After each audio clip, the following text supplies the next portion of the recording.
Buenas tardes a todas y a todos. Para mí realmente me sumo a las felicitaciones de Leandro Despuy, a los organizadores nuevamente. Los temas que estamos abordando son evidentemente de suma importancia y quiero simplemente en esta presentación de esta tarde un poco desarrollar lo que ya anticipaba en la inauguración de esta mañana. En primer lugar, déjeme sentar algunos elementos de esta presentación que voy a tratar de que sea realmente breve, principalmente para permitir también el diálogo con ustedes.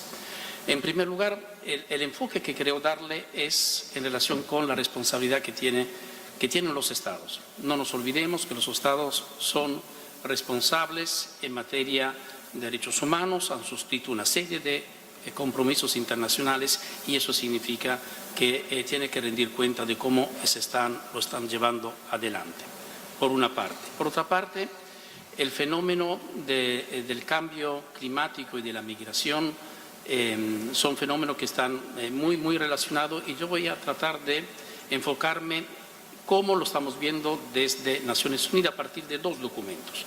Uno, el del secretario general, que en abril de este año presentó a la Asamblea General, que es su informe en condiciones de seguridad y dignidad, respuesta a los grandes desplazamientos de refugiados y migrantes, y el otro en relación con los mensajes que nos está dando el Alto Comisionado de Naciones Unidas para los Derechos Humanos en relación con el cambio climático.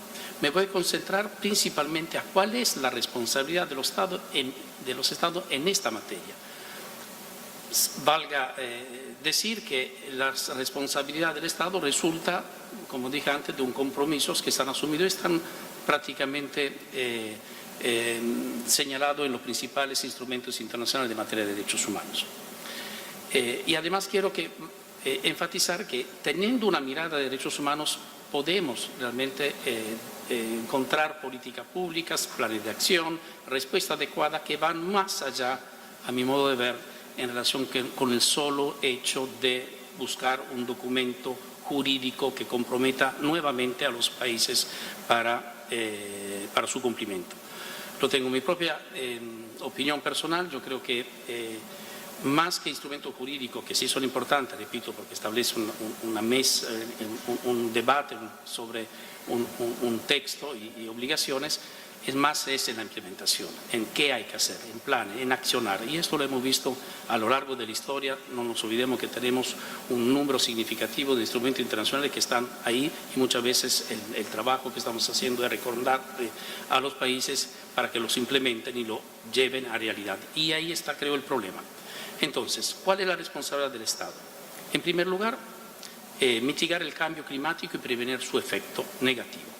Ya el quinto informe del panel intergubernamental sobre el cambio climático había afirmado que el cambio climático es causado por emisiones de gases de efecto invernadero. Y entre otros, estos efectos implican un impacto sumamente importante en la vida de las personas en relación a su salud, vivienda, agua, comida, etc. Estos efectos van extremadamente a extenderse exponencialmente a medida que vaya aumentando el cambio climático, en la medida de que no haya un control sobre las emisiones de gas invernadero. Y como decía también Leandro, van a tener un impacto mayor a aquellas poblaciones vulnerables, individuos y grupos, como son las mujeres, los niños mayores, adultos mayores, los pueblos originarios, trabajadores rurales, pescadores, personas con discapacidad, etcétera, etcétera. Por lo tanto, los Estados deben actuar para limitar las emisiones de gases de efecto invernadero. Y eso lo hemos visto porque en el acuerdo de la COP21 ya hay un compromiso de las principales naciones en reducir. Ahora, habrá que ver si ese compromiso va a alcanzar para realmente revertir la situación o es necesario seguir avanzando en la futura COP para comprometer aún más en los países para limitar. Entonces, ese es uno de los primeros responsabilidades, limitar las emisiones de gases de efecto invernadero. Por otra parte, asegurar que todas las personas cuentan con la capacidad necesaria de adaptarse al cambio climático. Uno de los enfoques principales que tenemos en Naciones Unidas es la prevención. O sea, no tenemos que esperar que el cambio climático nos llegue, nos toque la puerta, se produzca. No tenemos que esperar que los desastres naturales ocurran, tenemos que prevenirlo. Como decía bueno el ejemplo de las islas de Maldivia, es así, o sea, un Estado que tiene que anticiparse a los hechos y empezar a producir política pública, cambios, favorecer las migraciones articuladas en el sentido de poder evitar que esos daños que puedan suceder. En especial hay que tener un enfoque muy fuerte en relación con las poblaciones de las islas, pequeñas islas, de pobladores ribereños, de las costas bajas, etcétera, etcétera. Otro tema que hay que tomar en cuenta cuando hacemos un bardaje en materia de cuáles son las responsabilidades del Estado es asegurar mecanismos efectivos de rendición de cuenta y reparación de las vulneraciones a los derechos humanos causados por el cambio climático.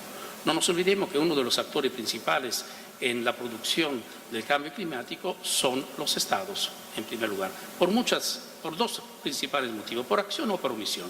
O sea, por acción, cuando produce deliberadamente situaciones que aumentan los efectos del gas invernadero, y también en forma de omisión cuando no ejerce los suficientes controles en relación con su propia actividad, pero también con la actividad de terceros.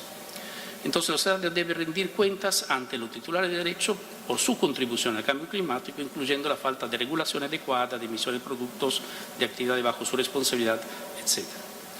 Y otro elemento que hay que tomar en cuenta en cuanto a la responsabilidad del Estado es movilizar el máximo de recursos disponibles para un desarrollo sostenible y basado en enfoque de derechos humanos.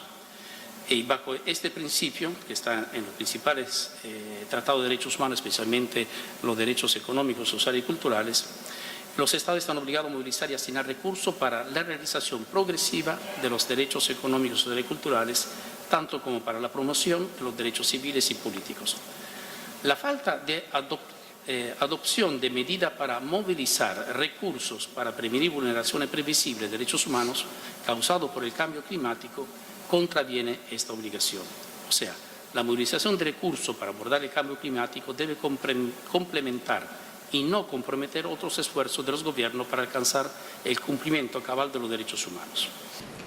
Tenemos como responsabilidad también adicional de los Estados asegurar equidad en la acción por el clima.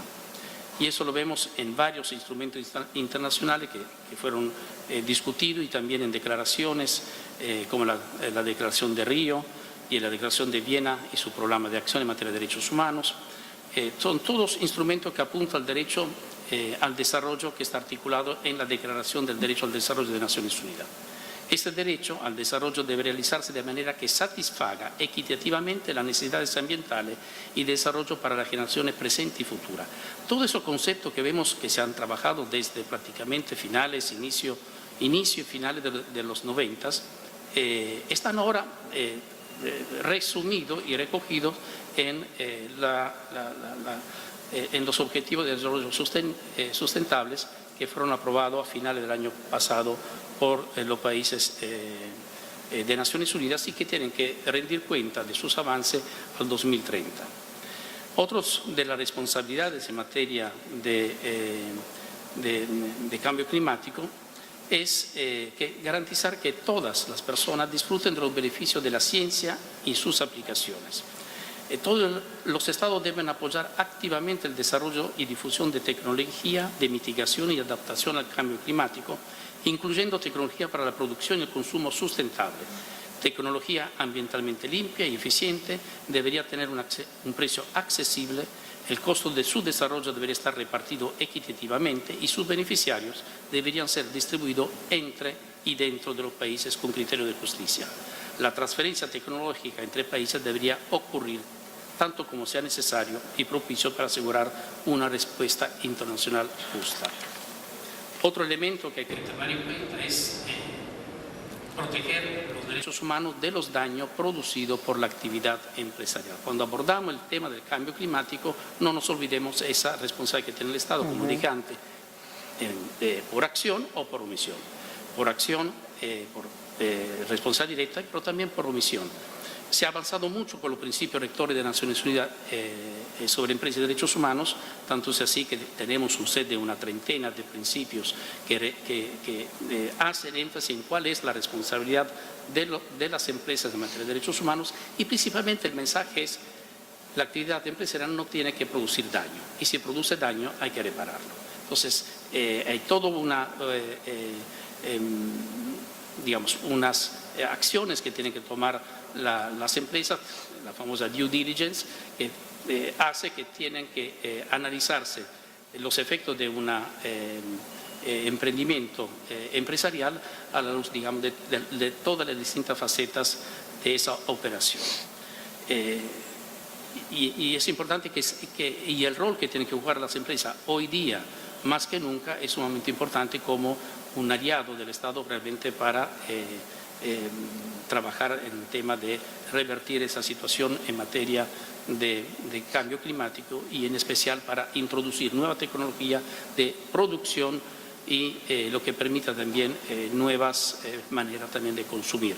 O sea, hoy día, sinceramente, no podemos seguir produciendo como estamos produciendo, ni siquiera podemos seguir consumiendo como estamos consumiendo. Debe haber toda una gran revolución, y las discusiones que se dieron el año pasado en las principales conferencias, que ha sido para mí un año muy revolucionario. Al inicio, el jueves, le estaban diciendo cuáles eran las conferencias que se han discutido, grandes temas que van a tener un impacto en la vida, de cómo va a ser la vida, de cómo nosotros nos estamos proyectando como humanidad, y si tenemos que hacer estos cambios son sumamente relevantes. Otro de los elementos es garantizar equidad y no discriminación. Eso es una responsabilidad que tiene el Estado. O sea, en cualquiera de las medidas que se tomen y se adoptan, los principios son de igualdad y no discriminación, que son principios que cruzan prácticamente todo el marco jurídico internacional en materia de derechos humanos. Un elemento sumamente importante es asegurar la participación significativa e informada de todas las partes interesadas.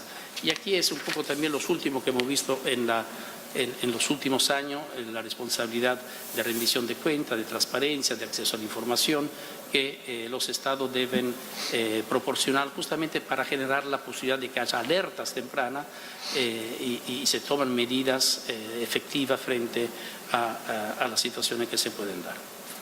Ahora bien, en relación con el cambio climático y los efectos sobre las migraciones, simplemente voy a señalar el informe del secretario general en algunos aspectos que me parece sumamente importante. ¿Qué dice el informe del secretario general cuando se dan fenómenos de migración producido y no producido por cambio climático? O sea, el fenómeno que hemos visto en Europa ha hecho sí que se esté pensando de una manera diferente la atención que se tiene que dar a estos grandes flujos migratorios. Yo no voy aquí a entrar en la calificación, si son refugiados, refugiados ambientales. Me parece que tenemos suficiente instrumento jurídico para ver cuál es la responsabilidad de los Estados para abordar la problemática de grandes flujos migratorios. En primer lugar, el secretario general nos dice: cumplan con sus obligaciones internacionales. O sea, cumplan con lo que han suscrito. El solo hecho de haber suscrito un tratado y cumplirlo, evidentemente la situación no sería la que estaríamos viviendo hoy día, porque los distintos instrumentos internacionales nos dan pauta, nos guían realmente de cómo atender ese tipo de fenómenos. Apliquen los resultados de las grandes conferencias que hemos discutido estos temas, la conferencia Sendai, los ODS, la COP21. Prontamente estaremos discutiendo ya en pocas semanas más, en octubre, Hábitat 3, o sea, de cómo estamos discutiendo las ciudades del futuro, qué tipo de ciudades estamos construyendo, inclusivas, reactivas, etc. Otro tema, ratifiquen los instrumentos internacionales que no han ratificado. Hay muchos instrumentos internacionales que se hace referencia a grandes fenómenos migratorios, especialmente, para mencionar uno, la Convención sobre trabajadores migrantes y su familia. Bien, si uno ve simplemente quién lo ha ratificado, vemos que parte del mundo ha ratificado, especialmente esta parte del mundo, pero principalmente Estados Unidos, Europa, etcétera, no lo han firmado.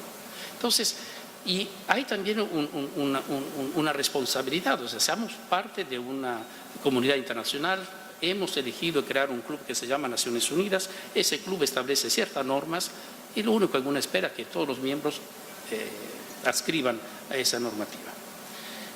Otro elemento es cuando hacemos frente a fenómenos de desplazamiento y migraciones masivas, hay que incrementar la lucha contra el tráfico ilícito y trata de personas. Lo hemos visto repetidamente. Cuando se dan desastres naturales, lo hemos visto en el sudeste asiático, lo hemos visto en Haití, para mencionar algunos casos recientes, donde vemos cómo populan por toda esa situación grandes traficantes de personas.